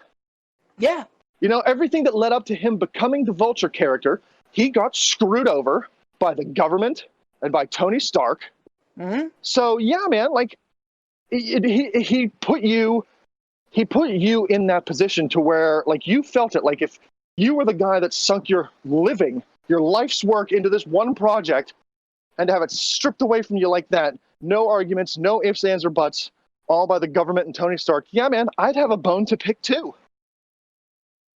And I loved how he was a badass. Like, nothing that I've ever encountered the Vulture in before, comic books, cartoons, whatever, he never felt like a badass. He always felt like he was just, oh, here's this old guy, this old man who's just grumpy with stuff and making trouble. But the way that Michael Keaton played that character and the way that they wrote that character, they made the Vulture a badass. And I never saw him as a badass before. Nope. Not before that movie. But since then, it's like, okay, now I really want to see the Vulture come back.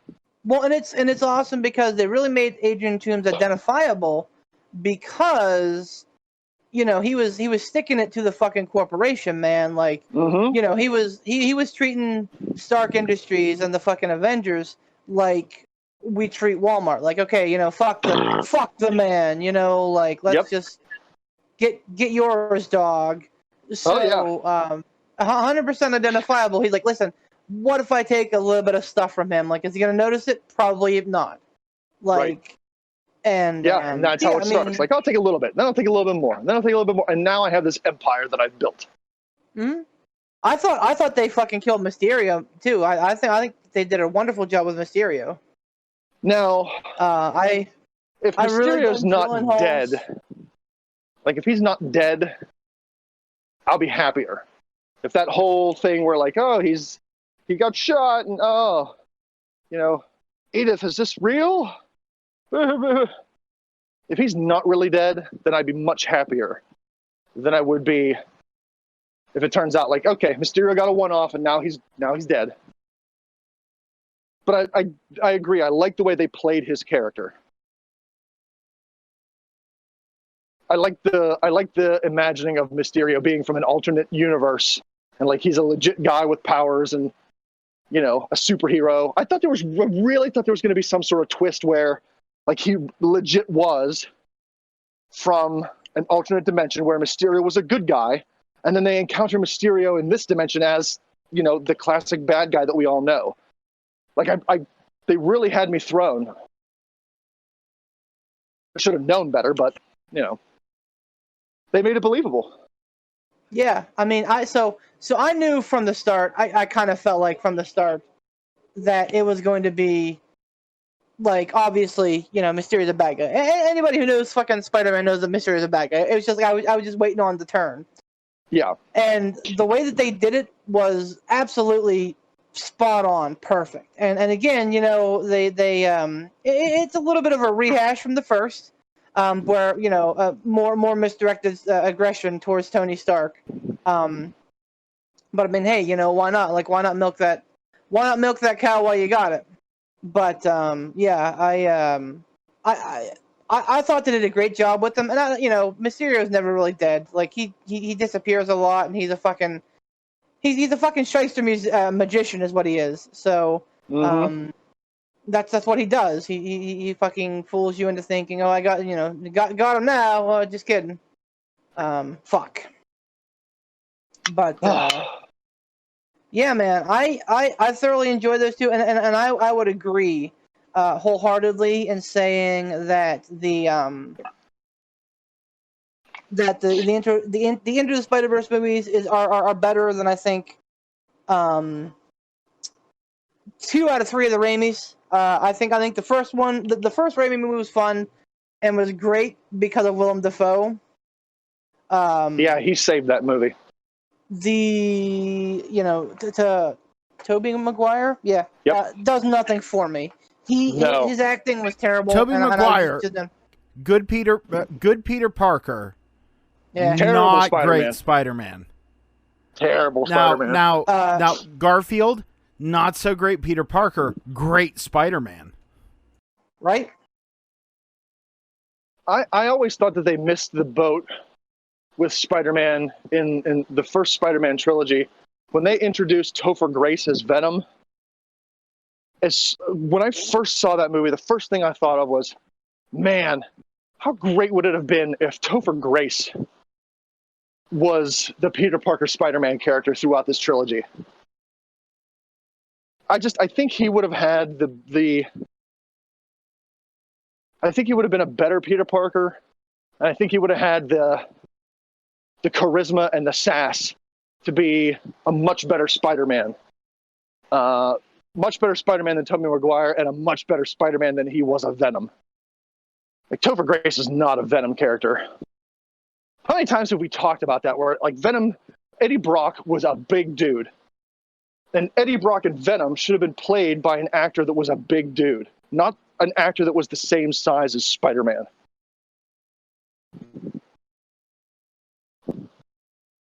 Am I lost? Did I leave? No, I agree. I think the problem was not so much Topher Grace.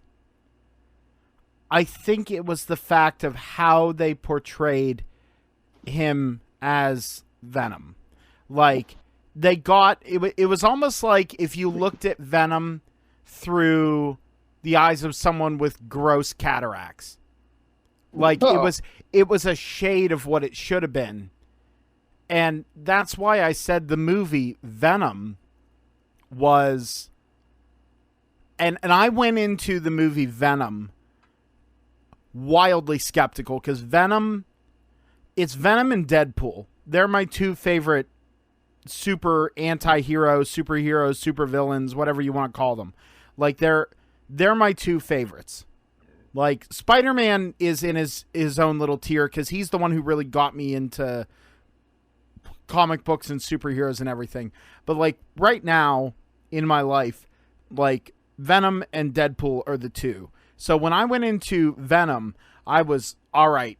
Prove me wrong because I was like, how are you going to do Venom without Spider-Man? Prove me wrong.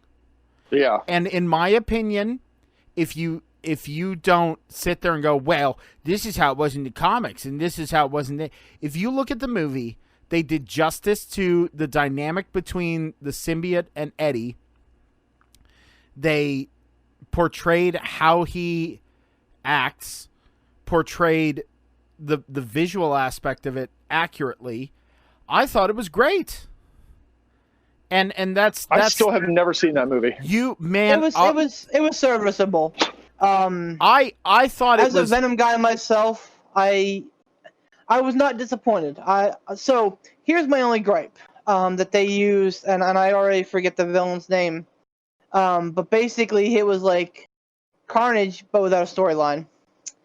And like now, you're gonna bring Carnage in, and it's gonna be like, oh well, they already did that. Like he fought another symbiote. I think that they should have gone a different route, other than him fighting something other than another symbiote for the first movie.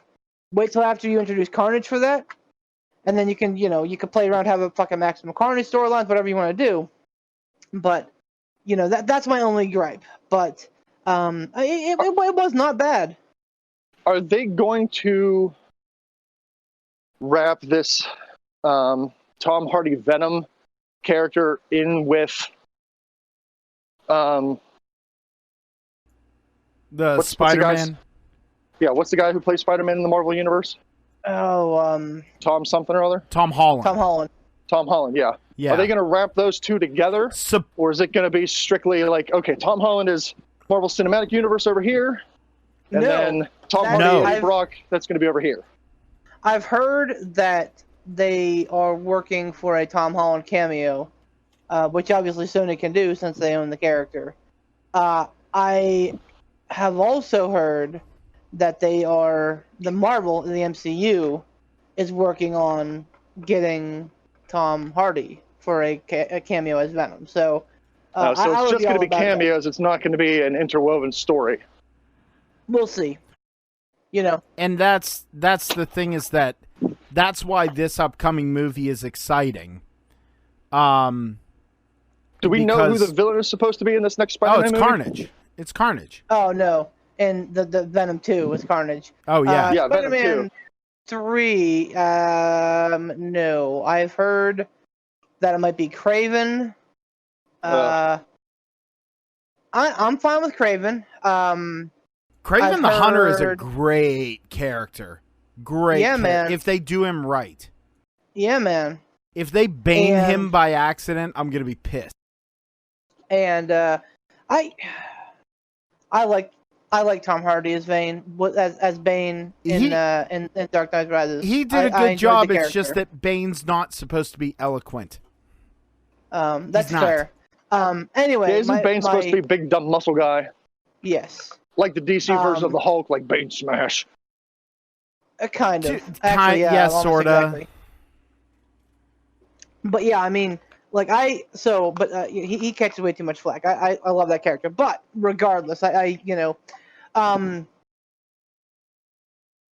worried about them baning? Oh, Craven. No, I think they'll do Craven well. Maybe Morbius might show up because I know that Sony's working on a spin-off Morbius. Yeah. Series or movie. It's a movie. Movies. So Morbius is his name is floating around, and I don't know. Like they've steered clear of the Goblin, which I don't know, man. Like they should do Hobgoblin. Right, but how do you do Hobgoblin without introducing the Green Goblin first? They did Venom without Spider-Man. Just saying. That's fair, I guess, but Now look, You know- they used the same actor as the same character of J. Jonah Jameson that they did in the first Spider-Man trilogy and then in Far From Home. Right. Same actor playing the Okay, same fine. character. There is nothing that says they can't use Willem Dafoe as the Green Goblin. Listen, Willem Dafoe should be busy being the Joker. Just saying. Well, yeah, I mean, that would be another... I know that was a little bit of a whiplash into a different universe, but like I'm just saying. Though, I'm just saying. like, still, Joaquin Phoenix, meh. Willem Dafoe, yeah, dude. Why is he not the Joker? He But would be a great if- Joker for If sure. we're thinking Spider-Man, why can't you bring back Willem Dafoe as the So Green here's Goblin the character? problem: the universe, because with the first Spider-Man, it was kind of hokey, a little zany, a little over the top, and like Defoe's overacting for the character worked. I don't think you could bring that same character to the MCU, even if it's only MCU adjacent. I don't think, because it's a different, look how Ultron went over. This like weird kind of quippy villain, like they tried with Ultron, but it just did not. Oh, I loved it. I loved Ultron. I thought James Spader was amazing. Ultron- But then again, I'm a James Spader fanboy. Anything that man does, I am super into. My I problem think he's just an amazing actor. My problem with Ultron was that the same reason I have a problem with Freddy Krueger. You can only be so afraid of a smartass. And I understand the mentality because he was built by Tony Stark. But yeah, like he's basically an evil AI version of Tony Stark. So you're going to have that snark and smirk and sass. by the way, look at the picture I just posted in the Discord. Is that the Willem Dafoe Joker? Yeah. Yep. Right? Can't remember where I saw that picture, but I saw it, and yeah. Yeah, absolutely. It's fucking-demic. Like It's spot on. Oh, There's no arguing it. That's spot on. academic. Like that's what I'm doing tomorrow. I'm going is the beginning of Poot's grand vacation. Eldor. I'm so excited. At 1 p.m. tomorrow, I'm gonna be which I'm sure this will come out after the fact, so it'll be at 1 p.m. I will officially be on vacation for 10 days, and I couldn't be more excited because tomorrow is going to be go to the gym, immediately go get Chinese food, and come home and watch nerd movies and eat Chinese food, go work on guitars, and then do the actual proper P3 podcast with you insane guys. Dude, get on your Netflix and watch Into the Spider-Verse. It's the best Spider-Man thing outside of the Marvel Cinematic Universe that I've seen. Right on. Hey, wrap it up in a burrito, Poot. You want me to wrap it up in burrito? All right. I do. Dude, I love breaking kayfabe. I needed this today. Like, this was a lot of fun. I'm glad Beef could pop in and say hi. Really appreciate you stopping by, Beef. Thank you. Yeah, man. Yeah, man. Nah, man. Thank you to Mr. Tiger, Uppercut Bomb Tom, for stopping in and being part of the first little bit of this Breaking Kayfabe episode. Thank you to our lovely sponsors. That would be actually Tiger Bomb Tom and his page Casual Gaming Dad on Facebook and Casual Gaming Dad 84 on Twitch and YouTube. Thank you to Gold Gaming for having the Pittsburgh Piledriver podcast t-shirt in your store, and maybe one day the Scowl Face Fuck Session shirt. That would be fantastic. And then also thank you to Mr. Sean Tischler and his work with IWC and supporting us and getting our name out there. We really appreciate you, Sean. All the jokes aside, but this has been a really good episode of Breaking Kayfabe. Had a lot of fun, and hopefully we didn't do any round $1 million, but you know what? Next time we'll do it. It'll be good. It'll be $1 million, but heavy. It'll be legend. Wait for it.